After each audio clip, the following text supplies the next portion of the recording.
Senator from Rhode Island. Mr. President, I ask unanimous consent that any pending quorum call be vitiated. Without objection.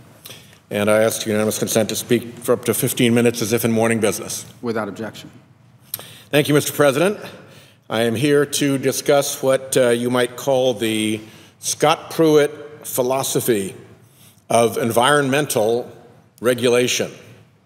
In a recent interview, the administrator of the Environmental Protection Agency expressed his view that the EPA should, and I'll quote him here, simply pass regulations that provide fairness and equity and allow utilities to make decisions based upon stability, cost, and security to the consumers that they serve, end quote.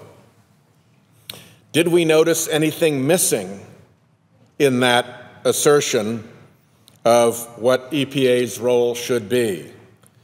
How about no mention of the environment?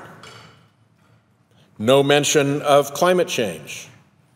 No mention of public health? So my 168th Time to Wake Up speech will look at how paid for Administrator Pruitt is by the very industries he is supposed to be regulating. Often, the word for this is corruption.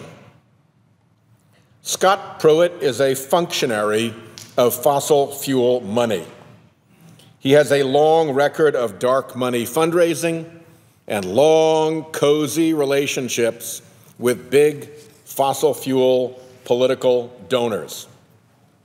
As you can see, energy interests contribute over $136,000 to Pruitt's 2014 campaign, even though he ran unopposed.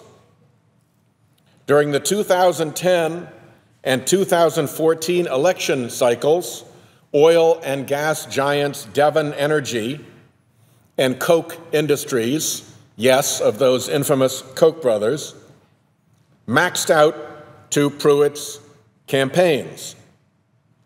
Thanks to Pulitzer Prize-winning reporting by the New York Times, we know that backing Pruitt was a good fossil fuel investment, particularly for Devon Energy. In 2011, Attorney General Scott Pruitt took a letter written by Devon Energy, and he put it onto his Oklahoma Attorney General letterhead, and he signed it for them, and he sent it off to EPA, pleading Devon Energy's anti-regulatory case as if it was his own. As Attorney General of Oklahoma, Pruitt directly solicited political donations from companies now regulated by EPA, then regulated by EPA as well. He spoke at dozens of industry events, but never at a public health or environmental event. And he led the boards of political organizations like the Republican Attorney General's Association and its dark money political fundraising arm, the so-called Rule of Law Defense Fund. This thing. Pruitt was a member of the RAGA Executive Committee, RAGA being Republican Attorneys General Association. He was a member of their executive committee between 2014 and 2016 when RAGA raised $530,000. Yep, $530,000 from Koch Industries, yes, those same infamous Koch brothers, and $125,000 from Devon Energy, yes, of the letter that he put onto his own letterhead. Coal giant Murray Energy donated $50,000 to Liberty 2.0, Pruitt's own super PAC, and it donated $350,000 to RAGA between 2014 and 2016. Now, the Rule of Law Defense Fund doesn't have to disclose its donors. They hide in a loophole in the law. But other public reporting has shown that it received at least $175,000 from something called Freedom Partners. With a name like that, you know it's up to no good, and sure enough, it's another dark money group run by several Koch Industries executives. That's not Coca-Cola, that's the Koch brothers fossil fuel processing company. We don't know more about this. Why do we not know more about this? Because Republicans in the Senate protected Scott Pruitt from having to answer these questions during his confirmation process. Now, while he was busily helping raise dark money groups in turn came back and worked hard to help Pruitt get confirmed to the EPA.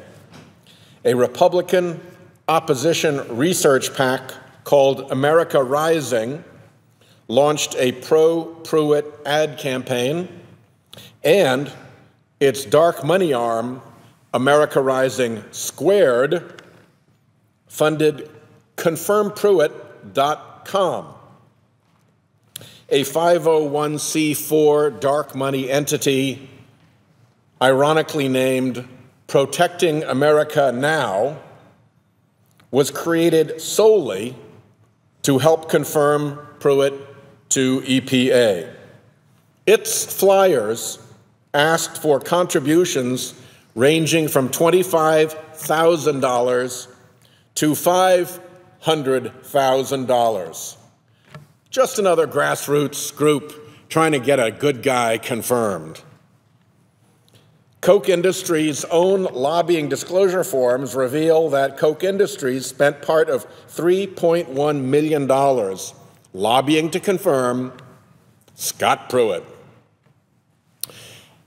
In Trump's science denial cabinet, Administrator Pruitt seems to see little reason to hide his anti-environment and Republican political interests. He has spoken at the Conservative Political Action Conference and the American Farm Bureau Board meeting. He attended rallies with coal miners against his own regulations and met with the National Mining Association's Executive Committee, quote, to lay out his concerns with the Paris Accord the day before the Mining Association voted to press President Trump to withdraw from that agreement. Administrator Pruitt planned to appear as the keynote speaker at the Oklahoma Republican Party Gala on May 5th. This invitation mentioned his official position as EPA Administrator 3 times. It featured this photo of him being sworn in as the EPA Administrator, and it promised donors a once-in-a-lifetime opportunity to hear him discuss his plans to slash regulations, bring back jobs to Oklahoma, and decrease the size of the EPA, end quote. Well, the 1939 Act to Prevent Pernicious Political Activities, more commonly known as the Hatch Act, forbids this. So I filed a Hatch Act complaint, and Administrator Pruitt's appearance was canceled. The Office of Special Counsel is now conducting a full investigation. But it wasn't just there. He goes to other dinners. On February 28, 2017, Pruitt was a speaker at a RAGA major donors dinner. You know who major donors are by now. Days after the RAGA major donors dinner, Pruitt unilaterally withdrew an EPA request for information from oil and gas producers about their methane emissions, citing, guess what, a letter from 9 members of RAGA and 2 Republican governors who alleged that the methane information request, and I'll quote, furthers the previous administration's climate agenda. Oh my gosh. and supports the imposition of burdensome climate rules on existing sites, the cost and expense of which will be enormous, end quote. There was no public comment period. There was no request for input from other states. This basically was a little party favor for his RAGA pals right after the RAGA dinner. This EPA administrator has solicited thousands, if not millions, of dollars from corporations he now regulates. Our current ethics laws do not require nominees in the confirmation process to disclose their political and dark money connections. So the Senate and the public are kept blind to the conflicts of interest of such nominees. And we have no idea how those conflicts would manifest in their offices. Pruitt knows who gave dark money to his political causes. The corporations know what dark money they gave. It's just the rest of us who are in the dark. This is new, Mr. President, and this is weird.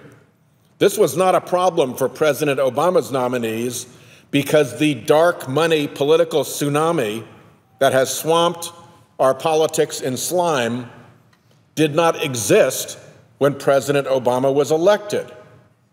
It was the Citizens United decision of 2010 that allowed unlimited political spending by big special interests.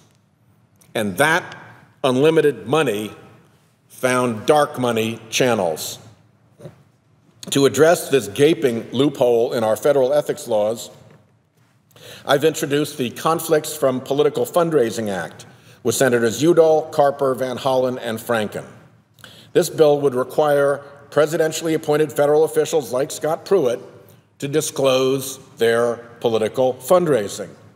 And it would require federal ethics officials to address these conflicts by, for example, making sure officials are recused from decisions affecting big political donors, making sure that the public has the information to know that they should ask for a recusal because the director is conflicted by reason of his political relationship with big dark money donors.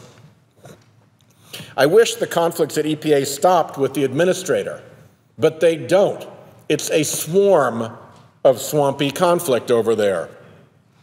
Pruitt has surrounded himself with political operatives and fossil fuel lobbyists.